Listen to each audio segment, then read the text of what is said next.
Hello' everyone, welcome to question bank. আজি আমি আপোনালোকৰ বাবে লৈ আহিছোঁ অসম টেটৰ অসমীয়া বিষয়ৰ অতি গুৰুত্বপূৰ্ণ এটা টপিক শ্ৰীমন্ত শংকৰদেৱৰ বিষয়ে আহিবলগীয়া সকলো প্ৰশ্ন আৰু উত্তৰ। ভিডিঅ'টো চাই যদি ভাল লাগে তেন্তে লাইক, কমেণ্ট আৰু শ্বেয়াৰ কৰিবলৈ নাপাহৰিব। আৰু আমাৰ চেনেলত অসম টেটৰ পূৰ্বতে অনুষ্ঠিত হৈ যোৱা পৰীক্ষাৰ প্ৰশ্ন আৰু উত্তৰ দিয়া আছে। যদি চোৱা নাই তেন্তে ডেছক্ৰিপশ্যনৰ প্লেলিষ্টৰ লিংক দিম, তাৰ পৰা চাব পাৰে। আৰু আপুনি যদি আমাৰ চেনেলত প্ৰথমবাৰ আহিছে তেন্তে চেনেলটোক ছাবস্ক্ৰাইব কৰি ছাইডৰ বেল আইকনটো ক্লিক কৰি দিয়ে, কাৰণ আমি এইদৰে ষ্টেট আৰু চেণ্ট্ৰেল লেভেলৰ চাকৰিৰ কাৰণে ভিডিঅ'বোৰ দি থাকিম। আহকচোন বাৰু আৰু পলম নকৰাকৈ ভিডিঅ'টো আৰম্ভ কৰোঁ। আমাৰ আজিৰ প্ৰথম প্ৰশ্নটো হ'ল, মহাপুৰুষ শংকৰদেৱৰ কেতিয়া জন্ম হৈছিল? উত্তৰ, 1449 চনত মহাপুৰুষ শ্ৰীমন্ত শংকৰদেৱৰ জন্ম হৈছিল। কুৱেশ্যন নম্বৰ 2, শংকৰদেৱে কোনগৰাকী শিক্ষাগুৰুৰ টোলত শিক্ষা গ্ৰহণ কৰিছিল? উত্তৰ এ, মহেন্দ্ৰ কন্দলিৰ টোলত শংকৰদেৱে শিক্ষা গ্ৰহণ কৰিছিল। কুৱেশ্যন নম্বৰ 3, শংকৰদেৱৰ বুঢ়ীমাকৰ নাম কি আছিল? উত্তৰ বি, খেৰসুতী আছিল শংকৰদেৱৰ বুঢ়ীমাকৰ নাম। কুৱেশ্যন নম্বৰ 4, শিক্ষা গ্ৰহণৰ অন্তত ঘৰলৈ ঘূৰি আহি শংকৰে কি ভাৱ গ্ৰহণ কৰে? উত্তৰ, শিৰোমণি ভঞ্জাৰ ভাৱ গ্ৰহণ কৰে। কুৱেশ্যন নম্বৰ 5, শংকৰদেৱৰ প্ৰথমা পত্নীৰ নাম কি আছিল? উত্তৰ, শংকৰদেৱৰ প্ৰথমা পত্নীৰ নাম আছিল এ, সূৰ্যৱতী। কুৱেশ্যন নম্বৰ 6, শংকৰদেৱৰ ভাগৱত গ্ৰন্থ কোন শ্ৰেণীৰ ৰচনা বুলি ধৰিব পাৰি? উত্তৰ এ, অনুবাদমূলক ৰচনা বুলি ধৰিব পাৰি। কুৱেশ্যন নম্বৰ 7, শংকৰদেৱক ভাগৱত গ্ৰন্থখন কোনে প্ৰদান কৰিছিল? উত্তৰ বি, জগদীশ মিশ্ৰই শংকৰদেৱক ভাগৱত গ্ৰন্থখন প্ৰদান কৰিছিল। কুৱেশ্যন নম্বৰ 8, চিহ্নযাত্ৰা ভাওনাখন কেইদিন কেইৰাতি অনুষ্ঠিত হৈছিল? উত্তৰ চি, 7 দিন 7 ৰাতি চিহ্নযাত্ৰা ভাওনাখন অনুষ্ঠিত হৈছিল। কুৱেশ্যন নম্বৰ 9, তলৰ কোনখন গ্ৰন্থ মূলত মহাপুৰুষ শংকৰদেৱে ৰচিত ভক্তিমূলক গ্ৰন্থ নহয়? উত্তৰ এ, পত্নী প্ৰসাদ মহাপুৰুষ শ্ৰীমন্ত শংকৰদেৱে ৰচিত ভক্তিমূলক গ্ৰন্থ নহয়। কুৱেশ্যন নম্বৰ 10, শংকৰদেৱ আৰু মাধৱদেৱৰ প্ৰথম মিলন হৈছিল? উত্তৰ ডি, দুৱাহাট বেলগুৰিত শংকৰ আৰু মাধৱদেৱৰ প্ৰথম মিলন হৈছিল। কুৱেশ্যন নম্বৰ 11, শংকৰদেৱৰ জোৱায়েকৰ নাম কি আছিল? উত্তৰ ডি, হৰি ভঞ্জা আছিল শংকৰদেৱৰ জোৱায়েকৰ নাম। কুৱেশ্যন নম্বৰ 12, শংকৰদেৱে জীৱনৰ শেষচোৱা ক'ত কটাইছিল? উত্তৰ বি, কোচবিহাৰত শংকৰদেৱে জীৱনৰ শেষচোৱা কটাইছিল। কুৱেশ্যন নম্বৰ 13, মহাপুৰুষ শংকৰদেৱে ৰচনা কৰা কাব্যৰ সংখ্যা কিমান? উত্তৰ চি, 6খন হ'ল মহাপুৰুষ শংকৰদেৱে ৰচনা কৰা কাব্যৰ সংখ্যা। কুৱেশ্যন নম্বৰ 14, তলৰ কোনখন পুথিক শংকৰদেৱৰ কবিত্ব প্ৰতিভাৰ শ্ৰেষ্ঠ নিদৰ্শন বুলি কোৱা হয়? উত্তৰ ডি, কীৰ্তনক শংকৰদেৱৰ কবিত্ব প্ৰতিভাৰ শ্ৰেষ্ঠ নিদৰ্শন বুলি কোৱা হয়। কুৱেশ্যন নম্বৰ 15, ভক্তি ৰত্নাৱলী নামৰ সংস্কৃত গ্ৰন্থখন শংকৰদেৱক কোনে আনি দিছিল? উত্তৰ এ, কণ্ঠভূষণে ভক্তি ৰত্নাৱলী নামৰ সংস্কৃত গ্ৰন্থখন শংকৰদেৱক আনি দিছিল। কুৱেশ্যন নম্বৰ 16, শংকৰদেৱৰ মৃত্যু হৈছিল চি, 1568 খ্ৰীষ্টাব্দত শংকৰদেৱৰ মৃত্যু হৈছিল। কুৱেশ্যন নম্বৰ 17, অসমীয়া নাট্য সাহিত্যৰ জনক বুলি কাক কোৱা হয়? উত্তৰ এ, শংকৰদেৱক অসমীয়া নাট্য সাহিত্যৰ জনক বুলি কোৱা হয়। কুৱেশ্যন নম্বৰ 18, তলৰ কোনখন নাট্য শংকৰদেৱে ৰচনা কৰা নহয়? উত্তৰ এ অৰ্জুন বঞ্চন শংকৰদেৱে ৰচনা কৰা নাট্য নহয়। কুৱেশ্যন নম্বৰ 19 শংকৰদেৱৰ প্ৰথম সংলাপবিহীন নাট কি আছিল? উত্তৰ ডি চিহ্ন যাত্ৰা আছিল শংকৰদেৱৰ প্ৰথম সংলাপবিহীন নাট। কুৱেশ্যন নম্বৰ 20 শংকৰদেৱৰ নাটকত প্ৰয়োগ কৰা ভাষাটোৰ নাম কি? উত্তৰ এ ব্ৰজাৱলী ভাষা হ'ল শংকৰদেৱৰ নাটকত প্ৰয়োগ কৰা ভাষা। কুৱেশ্যন নম্বৰ 21 বৰ্তিমাসমূহ কি আছিল?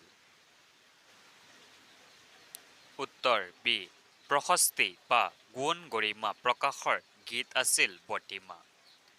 কুৱেশ্যন নম্বৰ 22 শংকৰ মাধৱৰ গীতসমূহক বৰগীত নামকৰণ কোনে কৰিছিল? উত্তৰ ডি শংকৰ মাধৱৰ পৰৱৰ্তী বৈষ্ণৱ ভক্তসকলে শংকৰ মাধৱৰ গীতসমূহক বৰগীত বুলি আখ্যা দিছিল। কুৱেশ্যন নম্বৰ 23 শংকৰদেৱে কেই প্ৰকাৰৰ প্ৰতিমাৰ প্ৰৱৰ্তন কৰিছিল? উত্তৰ এ শংকৰদেৱে 3 প্ৰকাৰৰ প্ৰতিমাৰ প্ৰৱৰ্তন কৰিছিল। কুৱেশ্যন নম্বৰ 24 শংকৰদেৱে ৰচনা কৰা ৰাজ প্ৰতিমাৰ বিষয়বস্তু কি আছিল? উত্তৰ চি কোচ ৰজা নৰনাৰায়ণৰ প্ৰশস্তি আছিল শংকৰদেৱে ৰচনা কৰা ৰাজ প্ৰতিমাৰ বিষয়বস্তু। কুৱেশ্যন নম্বৰ 25 শংকৰদেৱৰ বৰগীতবোৰ কোনে আওৰাৱলী নিওঁতে জুইত পুৰি নষ্ট কৰিছিল? উত্তৰ বি কমলা গায়ন নামৰ ভকতে আওৰাৱলী নিওঁতে জুইত পুৰি নষ্ট হৈছিল। কুৱেশ্যন নম্বৰ 26 কছাৰীসকলৰ উপদ্ৰৱ সহিব নোৱাৰি শংকৰদেৱে প্ৰথম ক'ত আশ্ৰয় গ্ৰহণ কৰিছিল? উত্তৰ চি গাংমুত শংকৰদেৱে আশ্ৰয় গ্ৰহণ কৰিছিল। কুৱেশ্যন নম্বৰ 27 শংকৰদেৱে ৰচনা কৰা ভাগৱতৰ অতি সংক্ষিপ্ত সংস্কৰণমূলক গ্ৰন্থখন কি? উত্তৰ ডি গুণমালা হ'ল শংকৰদেৱে ৰচনা কৰা ভাগৱতৰ অতি সংক্ষিপ্ত সংস্কৰণমূলক গ্ৰন্থ। কুৱেশ্যন নম্বৰ 28 তলৰ কোনখন গ্ৰন্থ গুণমালা পুথিৰ আধাৰ গ্ৰন্থ?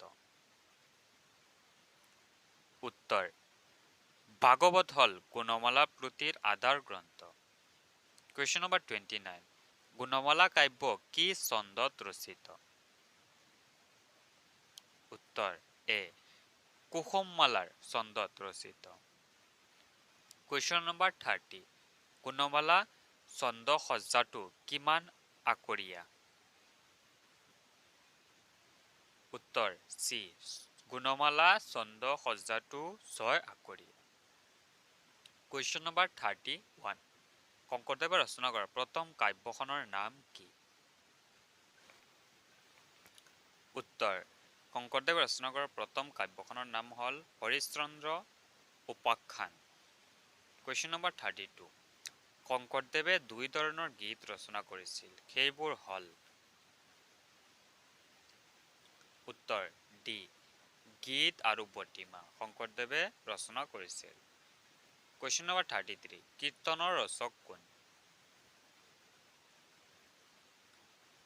উত্তৰ এ শংকৰদেৱ হ'ল কীৰ্তনৰ ৰচক। কুৱেশ্যন নম্বৰ 34 কোনে বৰগীতসমূহক নবেল নম্বাৰ্ছ বুলি আখ্যা দিছিল? উত্তৰ ডি বাণীকান্ত কাকতিয়ে বৰগীতসমূহক নবেল নম্বাৰ্ছ বুলি আখ্যা দিছিল। কুৱেশ্যন নম্বৰ 35 শংকৰদেৱে প্ৰচাৰ কৰা ধৰ্মটোৰ নাম কি? উত্তৰ এ একশৰণ ভাগৱতী বৈষ্ণৱ ধৰ্ম হ'ল শংকৰদেৱে প্ৰচাৰ কৰা ধৰ্ম। কুৱেশ্যন নম্বৰ 36 শংকৰদেৱে ধৰ্ম প্ৰচাৰ কৰোঁতে কোনখন গ্ৰন্থক মূল আধাৰ হিচাপে গ্ৰহণ কৰিছিল? উত্তৰ ডি ভাগৱতক শংকৰদেৱে ধৰ্ম প্ৰচাৰ কৰোঁতে মূল গ্ৰন্থ হিচাপে গ্ৰহণ কৰিছিল।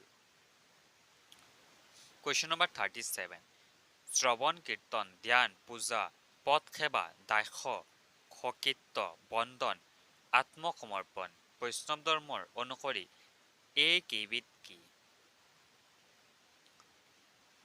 উত্তৰ বি নবিধ ভক্তি। কুৱেশ্যন নম্বৰ 38 শংকৰদেৱে ৰচনা কৰা শেষ বয়সত নাটখন কি? উত্তৰ ডি ৰামবিজয় শংকৰদেৱে শেষ বয়সত ৰচনা কৰিছিল। কুৱেশ্যন নম্বৰ 39 শংকৰদেৱে ৰচনা কৰা মুঠ নাটৰ সংখ্যা কিমান? উত্তৰ বি 6খন হল শংকৰদেৱে ৰচনা কৰা মুঠ নাটৰ সংখ্যা। কুৱেশ্যন নম্বৰ 40 শংকৰদেৱে ৰামায়ণৰ কোনটো কাণ্ড অনুবাদ কৰিছিল? উত্তৰ বি উত্তৰাকাণ্ডটো শংকৰদেৱে অনুবাদ কৰিছিল। কুৱেশ্যন নম্বৰ 41 সম্পূৰ্ণ সংস্কৃত ভাষাত ৰচিত শংকৰদেৱৰ গ্ৰন্থখনৰ নাম কি? উত্তৰ বি ভক্তি ৰত্নাকৰ হল সম্পূৰ্ণ সংস্কৃত ভাষাত ৰচিত শংকৰদেৱৰ গ্ৰন্থ। কুৱেশ্যন নম্বৰ 42 শংকৰদেৱৰ কোনখন গ্ৰন্থক অসমৰ মৌচাক বুলি কোৱা হয়? এই কুৱেশ্যনটোৰ এনচাৰ আপোনালোকৰ কাৰণে ৰাখিলোঁ। ইয়াৰ এনচাৰ কমেণ্ট ছেকশ্যনত দিবলৈ চেষ্টা কৰিবা আৰু যদি ভিডিঅ'টো চাই ভাল লাগে তেন্তে লাইক কমেণ্ট আৰু শ্বেয়াৰ কৰিবলৈ নাপাহৰিবা। আমাৰ ভিডিঅ' ইয়াত সমাপ্ত কৰিলোঁ। ধন্যবাদ।